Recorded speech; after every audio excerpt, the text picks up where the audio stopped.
창세기에 나오는 요셉의 이야기를 어떻게 이해하고 계십니까?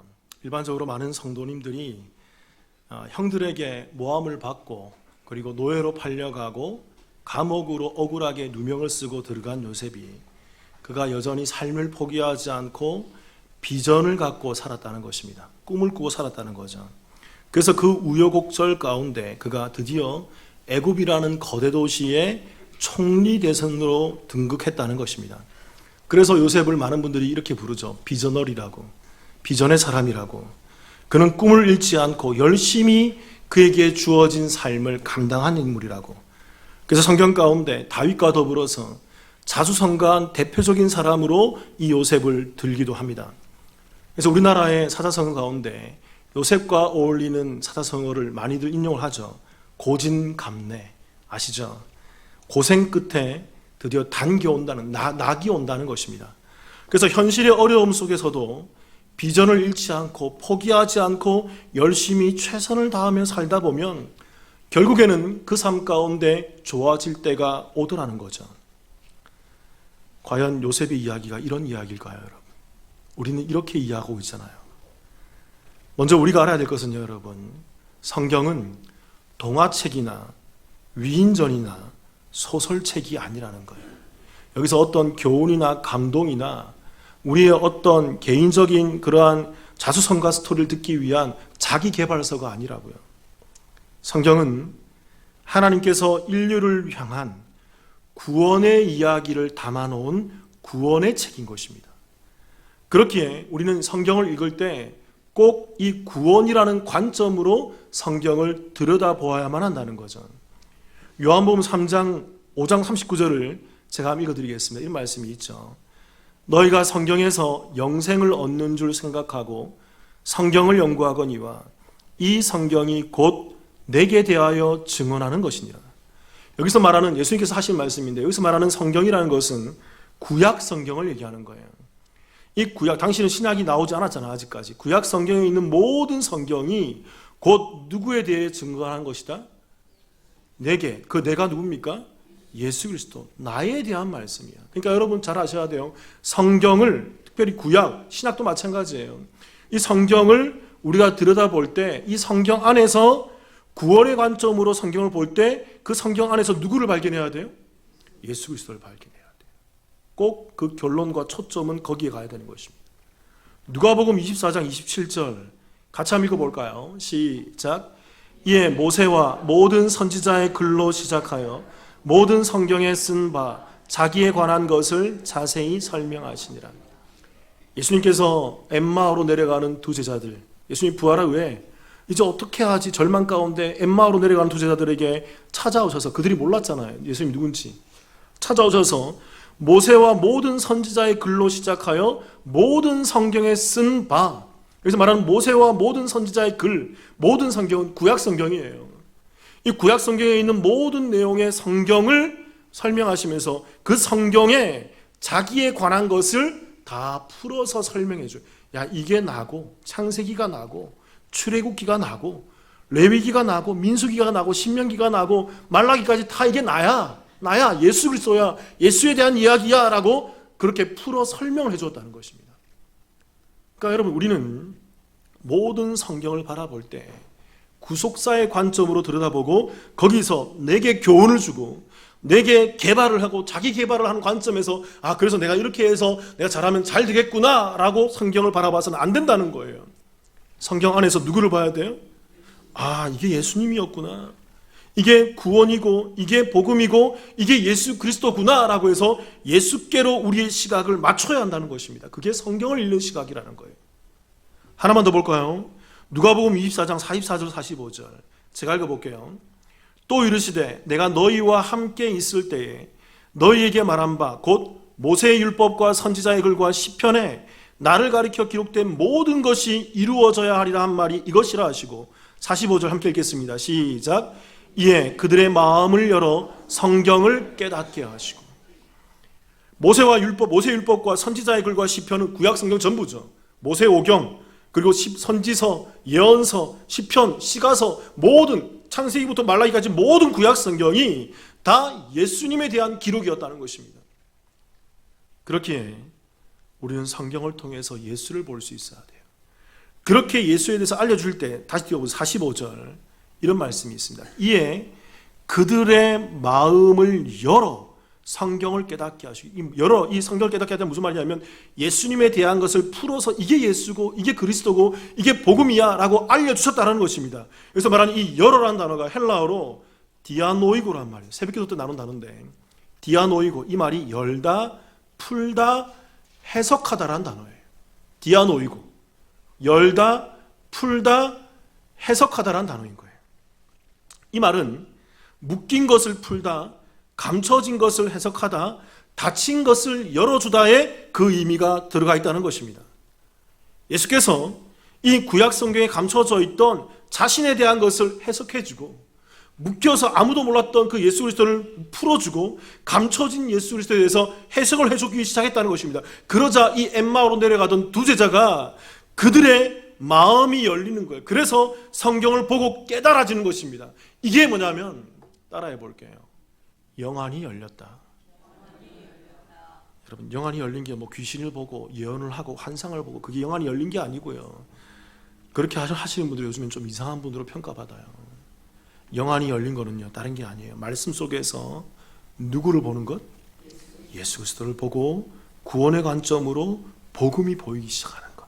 아, 이게 예수였구나.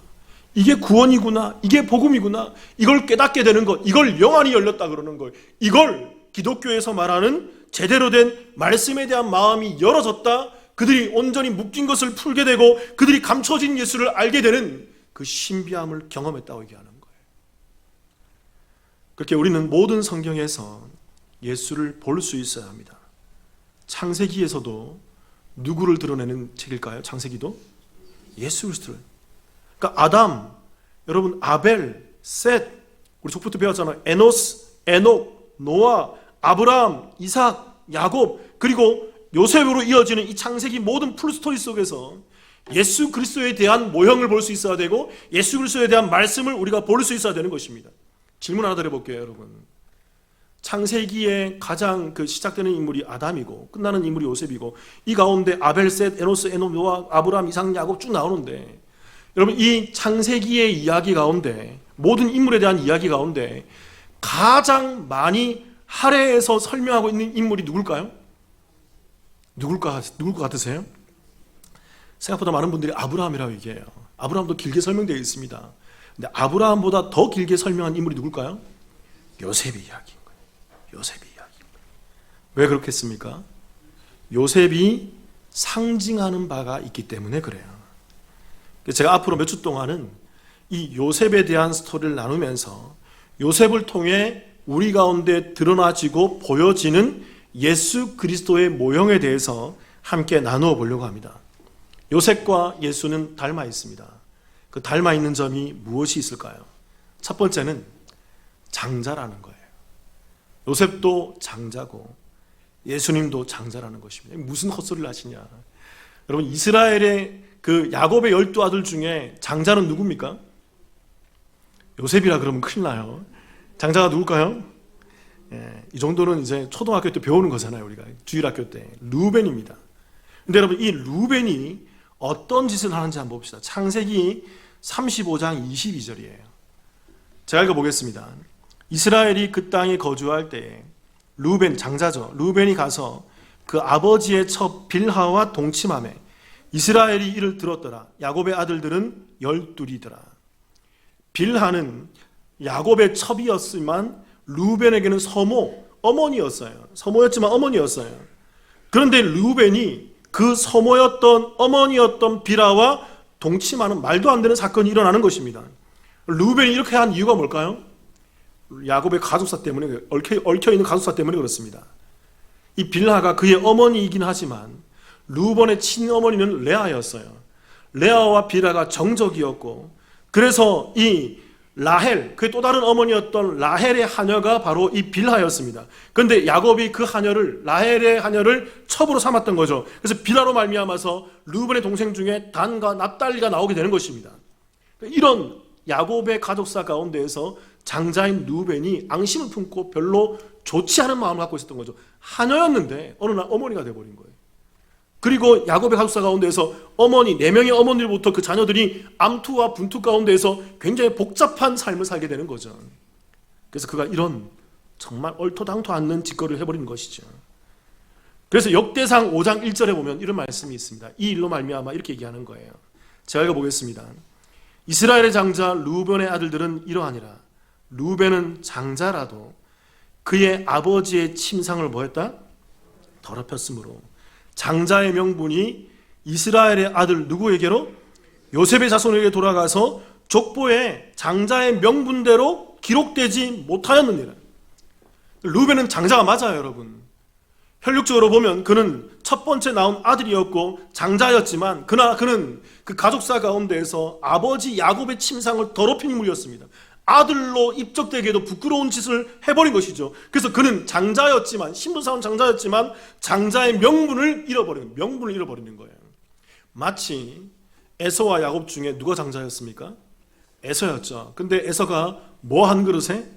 팥죽 한 그릇에 그 야곱의 꾀에 넘어가서 팔아버렸던 것처럼 장자는 에서가 맞아요. 계속 장자였어요. 근데 에서가 뭘 잃어버려요? 장자의 명분을 잃어버리는 거예요. 그러니까 이 르우벤도 마찬가지입니다. 그 장자의 명분이 요셉과 그의 자손들에게로 돌아가 버리는 것이죠. 고대 사회에서 여러분, 우리가 또 따져볼 게 뭐냐면 이 한 집안에서 장자에게는 유산을 상속을 많이 해줍니다. 2배에서 많게는 절반 가까이 해줘요. 왜 그럴까요? 나중에 이 장자가 누구를 공개해야 돼? 그의 부모와 형제들을 돌봐주고 공개해야 될 그런 책임과 의무가 있기 때문인 것입니다. 그래서 아버지와 부모들은 그 장자에게 많은 유산을 해서 그 자신과 그 동생들을, 그 형제들을 먹여 살린 인물로 장자에게 유산을 남겨주는 것이지요. 그리고 이스라엘의 12제자 가운데에서 실제적인 이 장자의 명분의 삶을 살았던 인물이 누구였습니까? 누구였죠? 이스라엘 그 야곱과 그의 모든 가족들이 나중에 다 가나안 기근 가운데에서 먹을 게 없어서 애굽에 들어가서 누구 밑으로 들어가요? 요셉 밑으로 들어가서 요셉에게 공개를 받고 요셉의 도움으로 그들이 삶을 영위할 수 있게 돼요. 요셉이 그들의 아버지와 그들의 형제를 다 먹여 살린다고요. 마치 무슨 명분이 있는 자처럼? 장자의 명분이 있는 자처럼. 그리고 또 하나 따져볼게요. 여러분, 야곱에게서 진정한 장자는 레아에게서 태어난 르우벤보다는 야곱이 더 레아보다 원래 아내로 삼고자 했던 인물이 누굽니까? 라헬이었죠. 아시죠? 라헬이 너무 이뻤기 때문에 곱고 아리따우니 성경에 딱 2명 나온다고 그랬잖아요. 이 라헬과 또 누구? 에스더 기억하십니까? 성경에서 가장 이쁜 2 인물이라고. 근데 그 라헬, 정말 이쁜 그 라헬을 얻기 위해서 그가 수고했지만 7년을 수고했지만 레아가 턱 들어오는 거죠. 또다시 7년을 수고해서 14년 동안 수고해서 얻었던 인물이 그 라헬이었던 것입니다. 이 라헬의 가장 첫 번째 되는 아들이 누굴까요? 그게 요셉이에요. 그러니까 여러분, 이 야곱의 심중적인 첫째 아들은 누구였을까요? 그의 혈통적인 첫째 아들은 루벤이었지만, 레아를 통해서 들어온 루벤이었지만, 그의 심중적인 아내와 심중적인 아들은 요셉이었단 말이에요. 그래서 창세기 37장 3절 같이 한번 읽어볼까요? 3절 함께 읽어보겠습니다. 시작.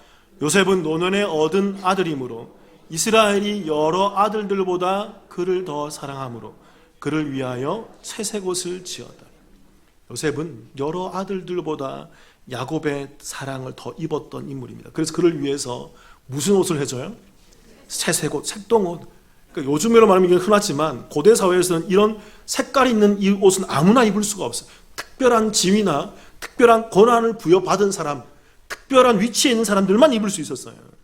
그런데 야곱은 이 요셉을 특별한 아들로 생각하고 있었기에 그에게 채색 옷을 입히고 있다는 것입니다. 자, 그리고 로마서 8장 29절을 한번 봅시다. 제가 한번 읽어볼게요. 이런 말씀이 있죠.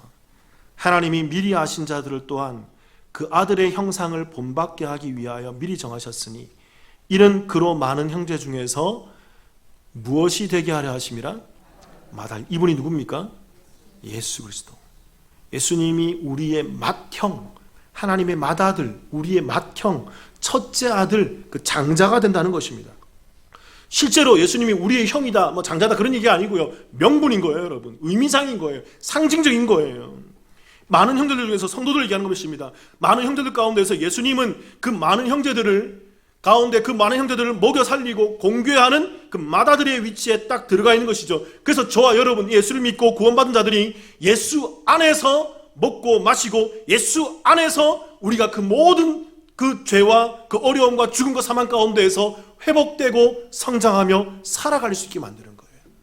마치 이스라엘이 요셉 안에서 회복되듯이 우리 성도들이 예수 안에서 회복되는 삶을 살게 하셨다는 것입니다.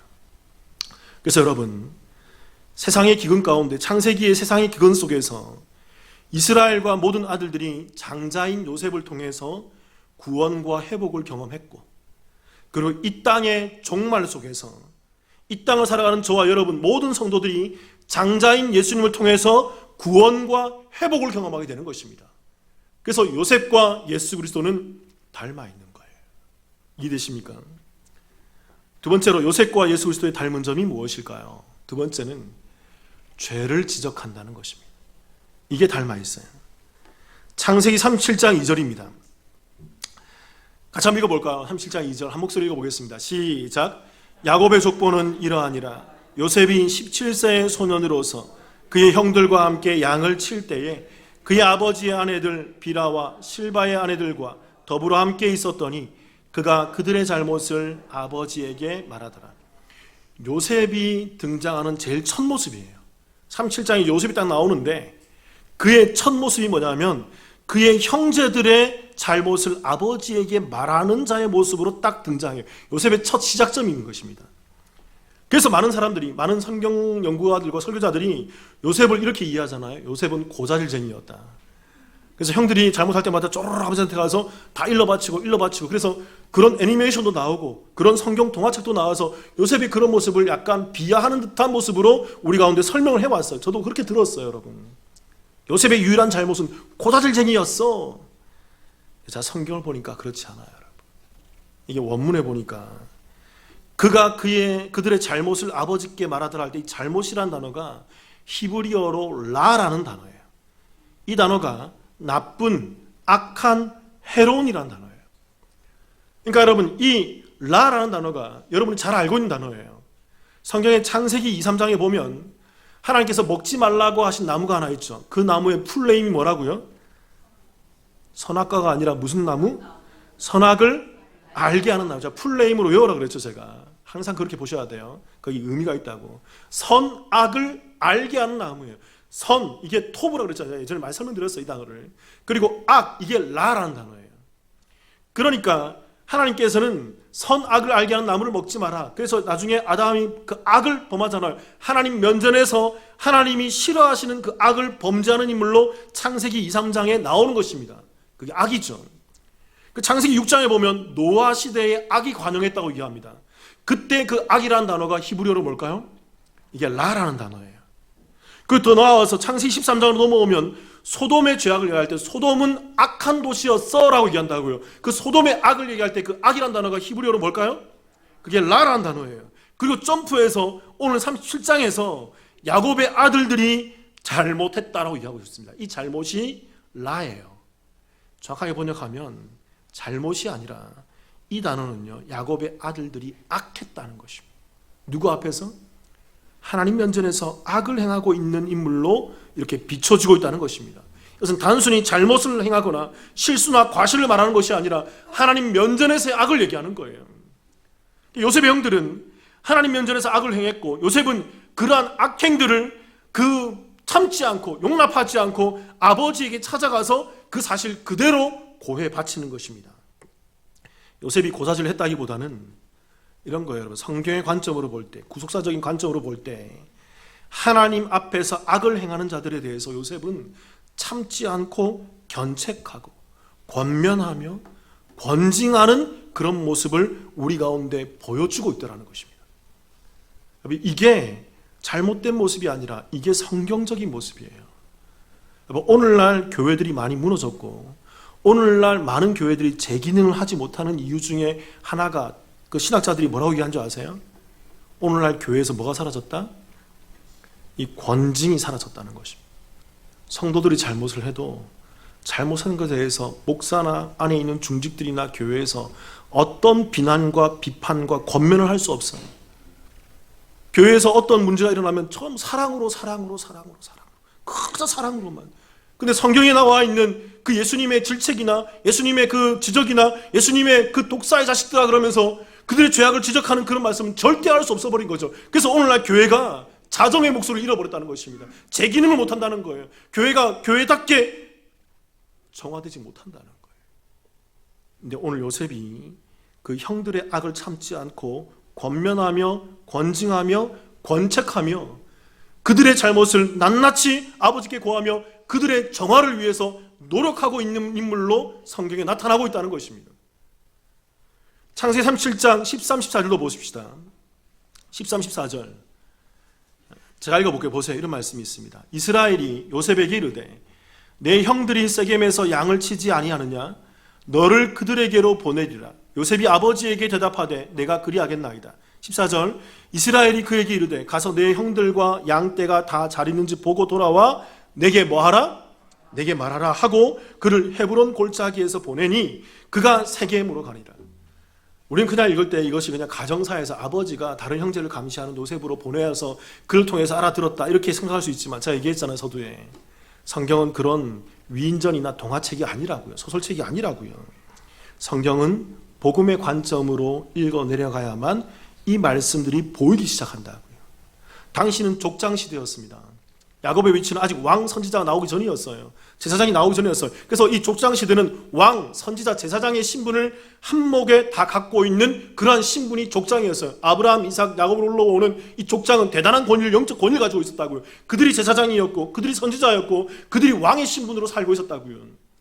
그러한 그 제사장과 선지자와 그 왕의 신분으로 살고 있는 족장인 야곱에게 하나님의 아들들로 살아야 될 그 자녀들이 어떠한 모습으로 살고 있는지에 대해서 야곱에게 찾아가서 고하는 신분으로 누가 서 있는 거예요? 요셉이 서 있는 거예요.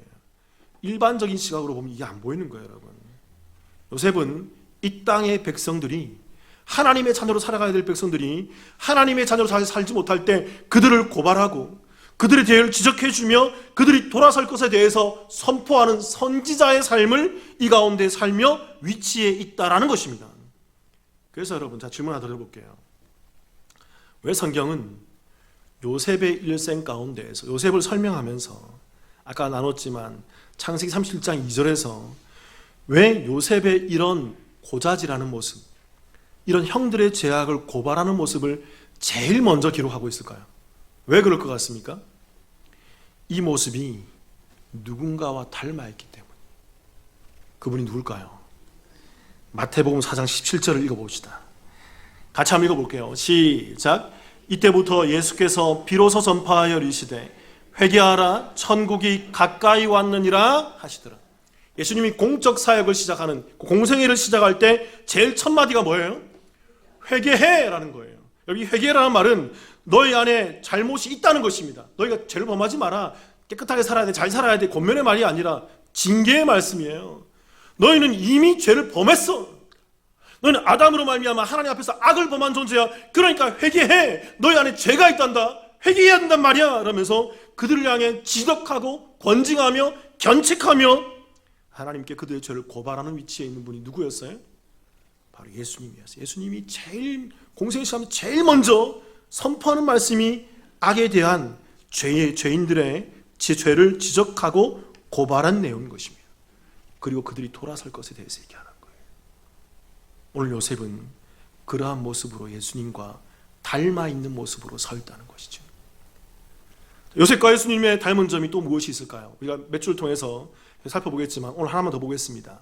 세 번째는 노예 가격이에요. 예수님과 요셉이 매우 닮은 모습이죠. 창세기 37장 28절입니다. 같이 한번 읽어볼까요? 시작. 그때 미디안 사람 상인들이 지나가고 있는지라 형들이 요셉을 구덩이에서 끌어올리고 은 20에 그를 이스마엘 사람들에게 팔매 그 상인들이 요셉을 데리고 애굽으로 갔더라. 요셉의 형들이 요셉을 은 몇 냥에 팔았어요? 20냥에 팔았습니다. 여러분 왜 20냥일까요? 왜 요셉이 은 20냥에 팔려갈까요? 따라해 보겠습니다. 당시에 노예 가격이었다. 당시 요셉 시대에 노예 한 사람의 가격이 은 20냥이었어요. 그래서 요셉이 그 미디안의 상인들에게 은 20냥을 받고 팔려가는 것입니다. 그리고 여러분 마태복음 26장 15절 이것도 같이 한번 읽어보겠습니다. 시작. 내가 예수를 너희에게 넘겨주리니 얼마나 주려느냐 하니 그들이 은 30을 달아주었거늘. 유다가 가룟 유다가 그 제사장들에게 누구를 팔아버려요? 스승인 예수를 팔아버리는 것입니다. 그러면서 돈을 구하는 거죠. 얼마 주겠니? 얼마 주니? 그때 이 제사장들이 유다에게 돈도 줬던 그 은이 몇 냥이었어요? 은 30냥이었어요. 또 질문 드려볼게요. 왜 은 30냥이었을까요? 답은 당시의 노예 가격이었대요. 요셉 때는 은 20냥이었고 예수님 당시에는 은 30냥으로 좀 오른 것입니다. 그게 노예 가격이 합당한 가격이기 때문에 요셉도 이 세상에 의해서 노예로 팔려가고 예수님도 이 세상에 의해서 노예로 팔려가는 거예요. 닮아 있지 않습니까? 우리가 앞으로 계속 살펴보겠지만 성경은요 요셉과 예수님의 매우 닮은 모습들을 상세하게 매우 많습니다. 어떤 신학자가 요셉과 예수님의 닮은 모습 101가지를 찾아냈어요. 그 이야기 가운데 정확히 예수 그리스도라는 거예요. 왜 성경은 이렇게 기록하는 것일까요? 요셉을 통해서 누구를 설명할까요? 하기 위해서? 예수 그리스도를 설명하기 위해서. 이런 겁니다, 여러분. 창세기의 시작이 아담을 통해 인간의 타락을 설명하며 시작하고 있다면 창세기의 결론, 창세기의 마지막은 요셉과 같은 예수 그리스도, 요셉과 같은 메시아를 통해 인류가 구원받는 모습을 딱 그렇게 설명해 주고 있는 거예요. 창세기가 죄로 말미암아 타락해서 무너진 인간의 모습이라면 그 무너진 인간들의 죄를 고발하고 구원 선전해서 그들을 건져내고 살려내고 구원해주는 그 그림이 바로 요셉의 그림이라는 것입니다. 그래서 이 시작과 끝을 창세기에 딱 맞춰놓고 있는 거예요. 그래서 여러분 따라 보겠습니다. 창세기를 뭐라고 부르냐면요 이렇게 불러요. 따라 부르겠습니다. 최초의 복음서. 이렇게 평가하는 거예요. 성경은 복음을 얘기하고 있습니다. 성경은 예수를 얘기하고 있어요. 그렇게 우리는 애굽의 총리 대신이 되었던 요셉의 스토리를 보면서 고진감래를 통해 극기를 통해 세상의 정점에 이르는 것이 우리의 소망이 되어서는 안 된다는 것입니다. 하나님 나도 그 자리에 올라가게 해주세요. 나도 그렇게 올라가서 영향력을 미칠 수 있는 사람이 되게 해주세요. 나도 그 요셉처럼 올라가서 그렇게 영향력 있게 하나님의 말씀을 증거할 수 있는 사람이 되게 해주세요. 그 따위에 그런 정도의 소망을 품어서는 안 되는 거예요. 그건 성경을 못 보는 거예요. 타락한 세상을 향한 유일한 소망이 누구라는 것입니까? 예수라는 거예요. 저와 여러분이 바로 요셉의 형들이라는 것입니다. 우리가 바로 그 악한 자들이라는 거예요. 우리가 바로 그 예수를 판 자들이라는 것입니다. 요셉을 판 자들이라는 거예요. 그래서 요셉 스토리는 이 요셉을 통해서 저와 여러분, 우리들을, 이 땅의 모든 죄인들을 고발하는 내용이에요. 그렇게 저와 여러분은 앞으로 가게 될 가나안으로 대변되는 그 천국을 가기 위해서 이 땅에서 애굽과 같은 이 죄악의 도시 가운데에서 이 땅에서 요셉으로 대변되는 누구를 만나야 돼요? 예수 그리스도를 만나요. 그 형들이 그 애굽 세상에서 요셉 때문에 구원받고 그들이 그렇게 보존되고 살아가다가 출애굽해서 광야를 지나 가나안에 들어갔듯이 요셉으로 대변되는 예수를 이 땅에서 우리가 만나고 경험하여서 우리의 삶이 보존되고 이 땅에서 우리가 노예처럼 세상이 노예처럼 살고 있지만 진정한 노예였던 예수는 안으로 들어가서 우리가 그렇게 보존되고 그 고센 땅에서 이스라엘이 풍성해지며 그 풍족해지며 그들이 힘을 누려며 하나님 앞에 나와서 세상을 이길 소망을 살아갔듯이 저와 여러분이 그 예수를 만나 이 땅을 힘있게 살아가야 한다는 것을 우리 가운데 얘기하고 있다는 거예요. 요셉을 통해 예수를 보며 예수로 참 소망을 누리시는 저와 여러분의 삶이 되기를 주님의 이름으로 축원합니다. 같이 한번 기도하십시다.